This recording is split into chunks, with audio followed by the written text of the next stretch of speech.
कवि अपने अंदर जो भावनाएं रखता है, जो उद्गार रखता है, उन्हीं को अपनी कलम के द्वारा व्यक्त करता है। ये उद्गार तात्कालिक होता है। वही कवि, क्योंकि मैं स्वयं कई लेखों को लिखता हूँ धर्म, संस्कृति, आर्किटेक्चर पे, आप लोग विभिन्न पत्र पत्रिकाओं में मेरा लेख भी पढ़ते होंगे, तो ये स्वतः स्फूर्त होता है। ये कोई कवि याद मुझे ये कविता करनी है, ये कविता बनानी है, ऐसा सोच के बैठे वो कोई कविता नहीं है।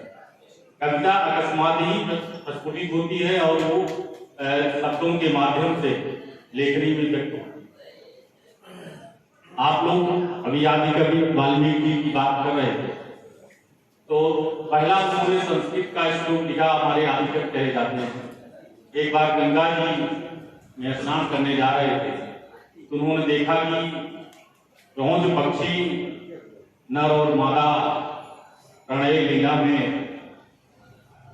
रख थे, और एक बहेलिए ने उसमें से तीर मारा और एक जो नर था वो जाके नीचे गिर गया और उसकी मृत्यु हो गई। तो उनके मुंह से अकस्मात ही निकला, इमान शास्त्र प्रतिष्ठाम स्वयं गमन शास्त्रती समाज यज्ञ मित्राम देखम सदी कामो। ये संस्कृत का पहला श्लोक है, रामायण का पहला श्लोक है, जो वाल्मीकि के मुंह से अकस्मात ही निकला। वो नहीं सोच के चले थे मुझे ये श्लोक लिखना है। वैसे ही कभी भी जो सामाजिक समस्याएं हैं, जो हमारी सामाजिक चेतना है, उसका एक अभिव्यक्तिकरण अकस्मात ही होता है। कभी कई प्रकार के होते हैं। तो कभी जो सामाजिक और जो राजनैतिक, धार्मिक जो समस्याएं हैं समाज में, उनको लेकर के आगे बढ़ता है। कुछ होते हैं दरबारी कविता, जो भी एक कवि हमारे कह रहे थे दरबारी कवि, जैसे हरिसेन एक बहुत बड़े कवि थे प्राचीन काल के, जो समुद्रगुप्त के दरबार में रहते थे। उन्होंने प्यार प्रशस्त लिखा है, उसको हिस्ट्री के जो भी विद्यार्थी होंगे जानते होंगे। तो उन्होंने इतनी बड़ी प्यार प्रशस्त लिखा समुद्रगुप्त के यशोगान में, लेकिन उनका वो स्थान नहीं है हमारे कवियों की श्रृंखला में, जो रामधारी सिंह दिनकर का है, जो सुमित्रा नंदन पंत का है, जो मैथिली शरण गुप्त का है। मैथिली शरण गुप्त ने राष्ट्रवादी कविताएं लिखी, और मैथिली शरण गुप्त इसलिए पूजनीय है, मैं सबसे ज्यादा कवियों में आदर करता हूँ तुलसी के बाद, तो मैथिली शरण गुप्त की आदर करता हूँ। मैथिली शरण गुप्त ने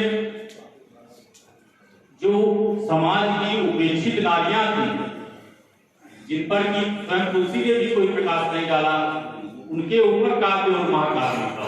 जैसे उर्मिला लक्ष्मण जी की पत्नी थी। आप रामचरितमानस में सीता जी पर तो बहुत सुनते होंगे, कैकेयी के बारे में भी थोड़ा बहुत वर्णन लिखा है, लेकिन उर्मिला भी तपस्वी नारी थी, इतनी त्यागी महिला थी, जो कि लक्ष्मण के बिना 14 वर्ष तक लगातार अयोध्या में रही, और उनके पूरे प्रताप से ही लक्ष्मण जो उनको शक्ति लगी उससे बचे।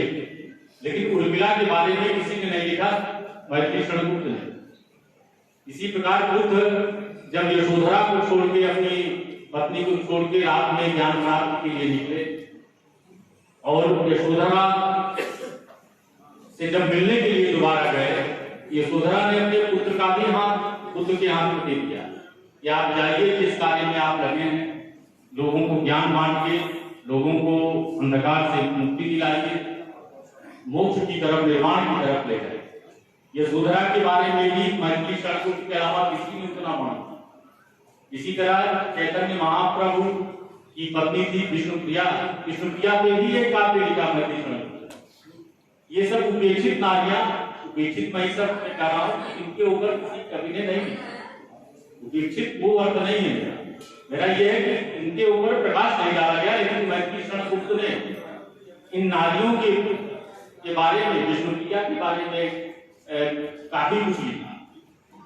तो समाज में वही पूजनीय होता है जो समाज के उपेक्षित वर्ग, जिनपे किसी ने नहीं लिखा है, उनके बारे में जहां न जाए वहां जाए कर कहा जाता है। जिनके बारे में कोई नहीं सोचता, उनके बारे में कर सोचता है।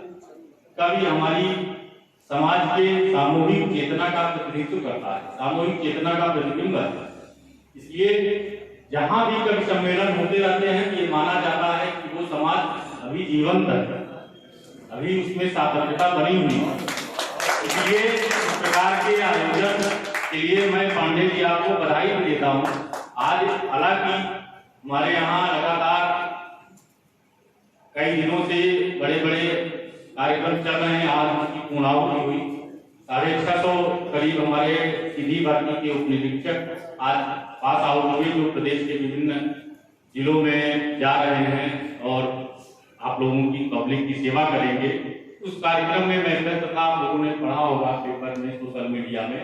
तो मैं आज काफी थक गया था, तो आने की मूड नहीं था, लेकिन पांडे जी ने कहा नहीं आना ही आना है, तो मैं फिर चल के वहां से आया। अपने हर चीज पे भारी पड़ गया। तो मैं कवि की बात कर रहा था। कवि का पहला गुण है अहंकार रहित जीवन। अहंकार रहित जीवन कवि होने का पहला गुण। तुलसी ने इतना बड़ा काव्य लिखा, इतना लोकप्रिय काव्य, दुनिया में इतना बड़ा लोकप्रिय काव्य किसी ने नहीं। घर घर में रामचरितमानस आपको मिल जाएगा। लेकिन तुलसी ने क्या लिखा?